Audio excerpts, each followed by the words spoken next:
Hi everyone. Before we get started today, I would like to bring up a serious matter. The author of today's story, Christopher Maxim, like many of us, has been impacted by what is currently going on in the world. Chris is diagnosed with a high-risk health condition, ARFID, which is an eating disorder, that makes him immunocompromised, causing him to be at very high risk for COVID-19 complications. Because of this, he is quarantined indefinitely and has had serious issues with collecting unemployment benefits. Even with that, he's struggling to afford treatment, being therapy, appointments with a dietitian, lab tests, and so on, to help strengthen his immune system. To help support Christopher, a donation link will be at the top of the description. I'll be sending a donation as well, so I would really appreciate it if we could all join together to help someone out in the community. Authors are what make my channel possible, so without them, Mr. Creeps wouldn't exist. Please show support if you can, but if you cannot afford to, that is totally fine. But consider sharing the video to help spread the message to more people. Also, the acoustic song, Let Down by Sunday Liar, used in today's video was also co-written by Christopher. A link will be below to download and purchase the song, which will also help directly support Christopher.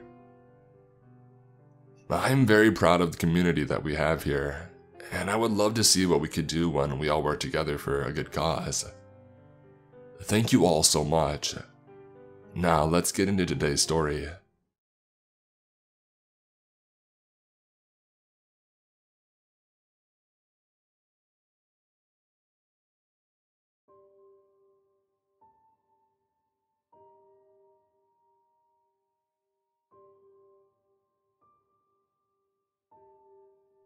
I was just a kid. I didn't know any better. Even if I could go back, what would I have done differently? Could I have changed what happened? Could I have done anything at all? Probably not. Even so, I can't help but dwell on the details. Some nights, it keeps me from sleeping. I can only hope that sharing my tale will help ease the burden. I don't remember much of my childhood before my mother passed away. My dad told me that she was struck by a car on her way to work. I was only 4 years old. Still, I know that I loved her. Part of me still does. It's a strange, lingering feeling that doesn't go away. As much as I loved her, I feel that my father loved her even more. I say this because my mother's death took an immense toll on him. Up until I was about 10 years of age, he would have a nervous breakdown, tears and all, at least once a month. He never told me why, but I know it was because of her. Things changed a bit. In my 10th year, we moved out of that house, the one that reminded us of her. My dad pulled me out of the school system, and we moved into a cabin out in the middle of nowhere. It may seem a bit drastic, but it was clear that my father needed a change. He wasn't doing so well. Because of this, I didn't question his actions. From that point on, we lived a simple life. My dad took odd jobs here and there, and seeing as we lived up north, selling firewood was sufficient enough to supplement our income. That was my job. I would go out each morning with my dad's old axe and chop up some logs for our eager customers. It wasn't much of a life, but it was good enough for us. Comfortable with our new living situation, I was taken completely off guard one night when I heard the sound of crying coming from my father's room, He had been doing so well. So why was he still in such dire straits? Before I could analyze the situation any further, I heard my dad get up and slam the door shut on his way out of the cabin. I was compelled to follow him. Peeking out of the cabin's entrance, I saw my dad storm off into the woods, bringing with him an acoustic guitar. I had seen the guitar before, and I knew my dad used to play, but I had never seen him handle the thing. I figured that those years were behind him. Curious as to what he was up to, I followed him into the forest. I tiptoed, making sure to hide behind trees and avoid stepping on leaves as I went.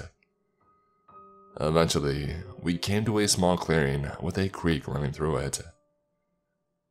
Near the creek was a stump where my dad sat down and adjusted himself until he was comfortable. He looked down at his guitar, closed his eyes, and began playing. I stood in awe of what I was hearing. A haunting mixture of melodious vocals and the rustling of trees in the wind filled the forest. I knew he played, but I never knew he could sing. It was breathtaking, for a lack of a better word. This went on as often as my dad had breakdowns in our previous house. Each night it happened. I would follow my dad out to the woods and listen to the beautiful song that he had seemingly written.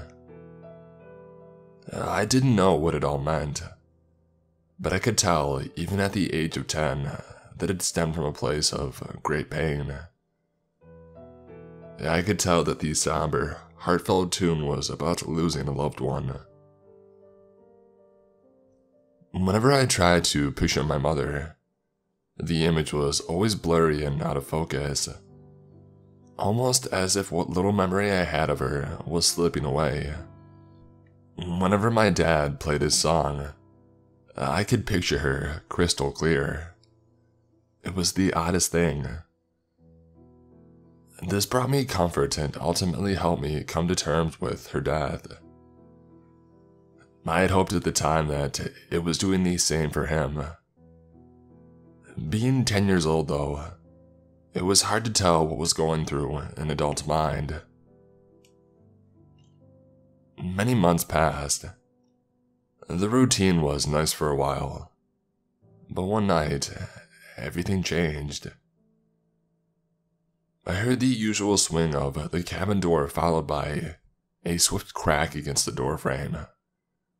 It was very loud, signaling to me that my father was more distressed than usual.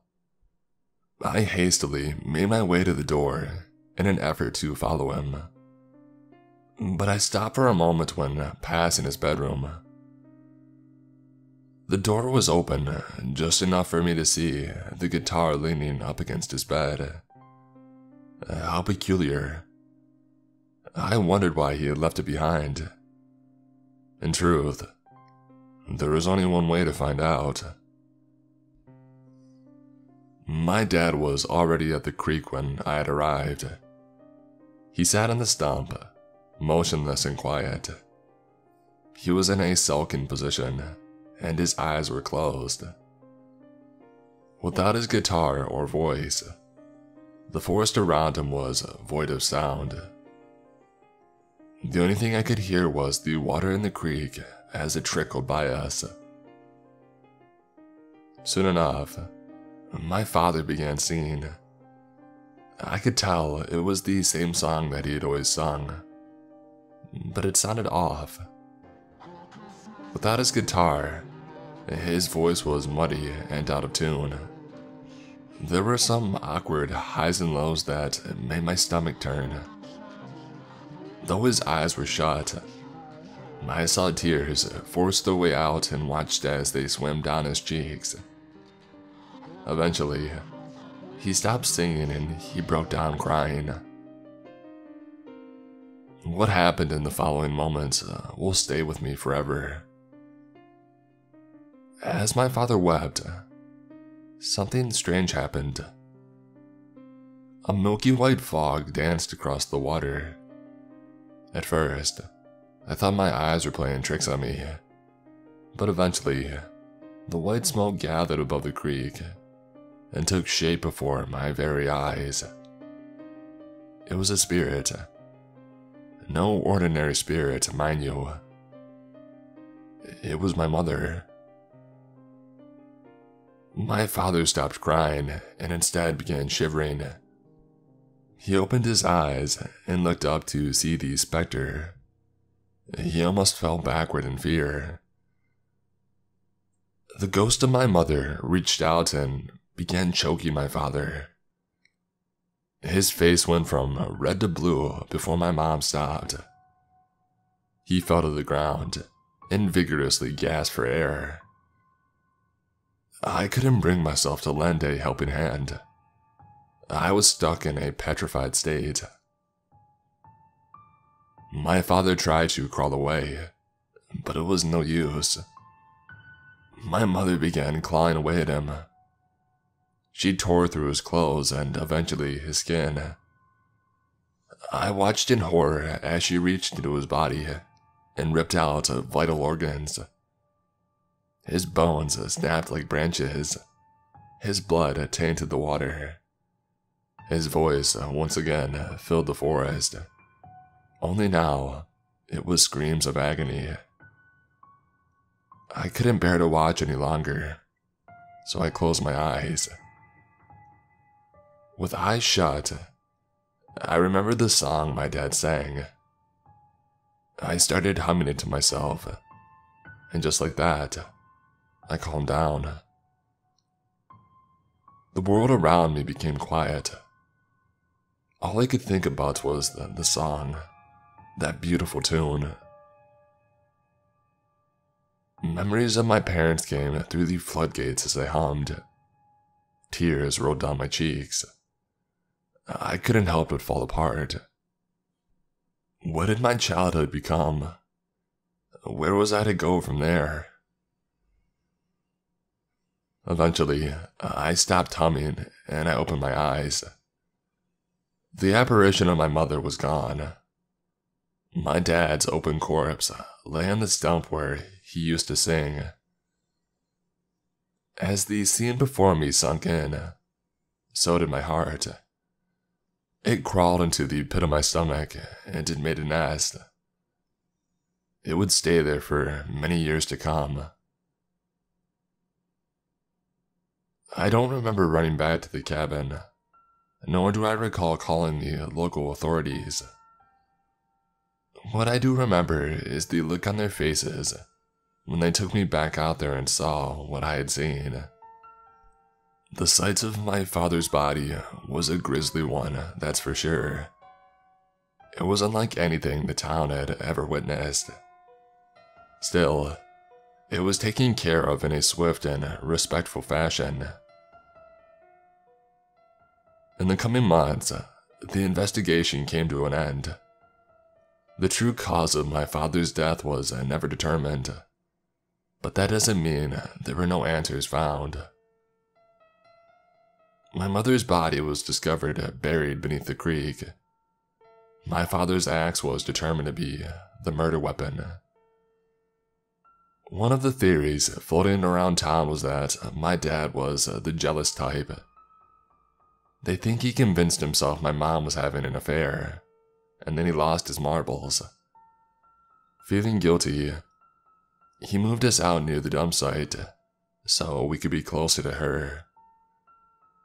I guess we'll never know the full story. But one thing is for certain. My mother had her revenge.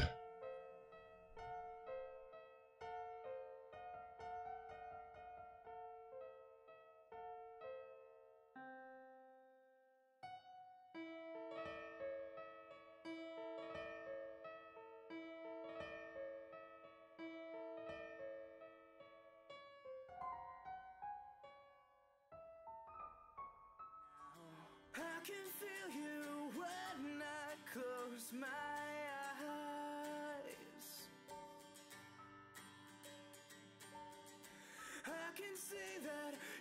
just way too high.